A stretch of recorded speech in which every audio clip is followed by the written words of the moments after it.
Selamat sore Bapak, Ibu Guru, dan teman-teman yang saya kasihi. Saya Elang Rahdita Paksi dari 9F Absen 9 akan membaca satu kutipan Injil dari Markus bab 4 ayat 35 sampai 41 tentang angin yang diredakan.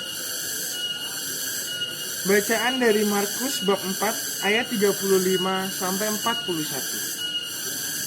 Pada hari itu, waktu hari sudah petang, Yesus berkata kepada mereka, "Marilah kita bertolak ke seberang."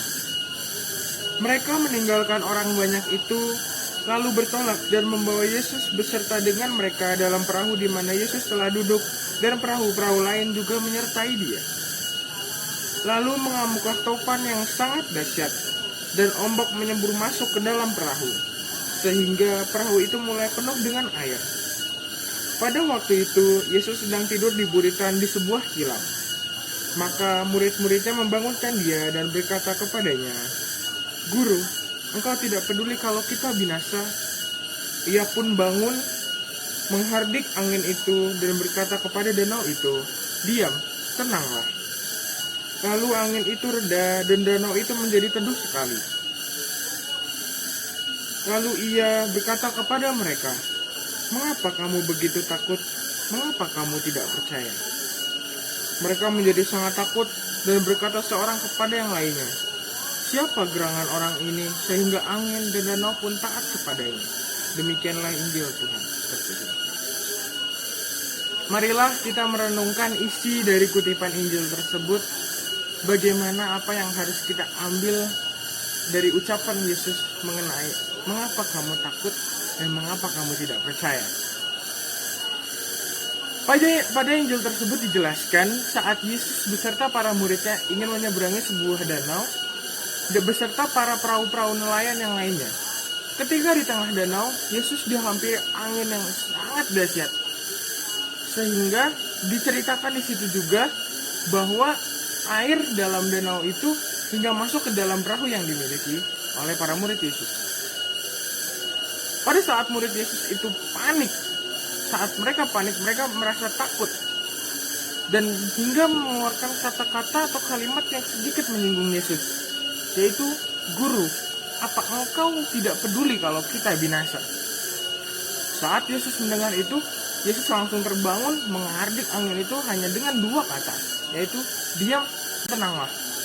Maka setelah Yesus mengatakan itu, lalu diamlah, tenanglah itu yang namanya danau dan menjadi sangat teduh. Hingga ada salah satu di antara mereka yang mengikuti Yesus berkata, dia takut. Dia berkata, "Siapa orang itu? Siapa gerangan itu? Bahkan angin dan danau pun taat kepadanya." Saat ketika itu Yesus langsung sempat berkata, "Mengapa engkau tidak percaya dan mengapa engkau takut?" Disinilah mari kita merenungkan isi dari Injil tersebut. Ketika para murid Yesus merasa sifat manusiawi untuk merasa takut. Ketika kita sudah merasa takut, kita akan merasa cemas, merasa ragu. Kita akan selamat, enggak sih? Atau Tuhan akan membantu kita atau enggak? Kita menjadi tidak percaya pada akhirnya. Maka pada itu Yesus berkata, "Mengapa kamu tidak percaya?" Ketika para murid Yesus merasa takut seperti kita, saat kita merasa sedih, saat kita merasa duka, saat kita merasa sengsara istilahnya, kita merasa bahwa apa Tuhan membenci kita? Apa Tuhan tidak bersama kita?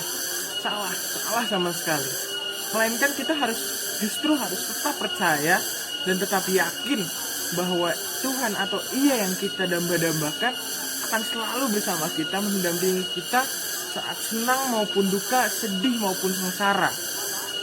Jadi jangan pernah takut, kita harus tetap yakin kalau kita berjalan dalam satu keretanya bersama Yesus yang selalu akan membantu kita dan kita akan selalu mendapat pertolongan darinya. Jangan pernah kita merasa takut, karena pada akhirnya kita akan merasa tidak percaya, tidak akan merasa bersama Dia di dekatnya. Begitu. Jadi kita harus tetap merasa bahwa kita selalu bersamanya. dan kita tidak harus takut, dan kita harus mendapat pertolongan atau meminta pertolongan hanya kepadanya. Mungkin itu saja yang bisa saya sampaikan sebagai sedikit renungan dari kutipan Injil Markus tersebut. Saya yakin bahwa kita akan selalu mendapatkan yang terbaik dari Dia, mendapatkan perlindungannya, pertolongannya hari ini dan hari-hari yang akan datang. Saya Radit, selamat sore, terima kasih, Tuhan memberkati sekarang selama-lamanya. Amin.